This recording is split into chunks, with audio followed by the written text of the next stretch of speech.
Alright, so the 1995 Rheem has gotten replaced with a brand new Ducane air conditioner. And as you saw right now, I actually relocated the logo, so it looks much better with view. Nice airflow coming out of this thing.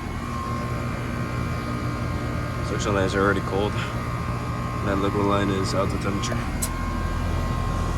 It's a 2-ton from 2023. As you hear, it has a Copeland scroll compressor.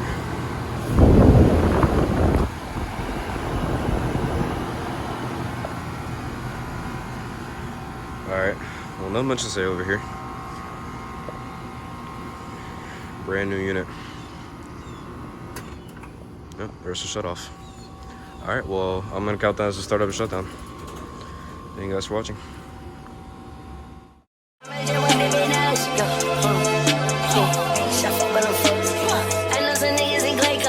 Dropping them motherfucking B-roll. I was just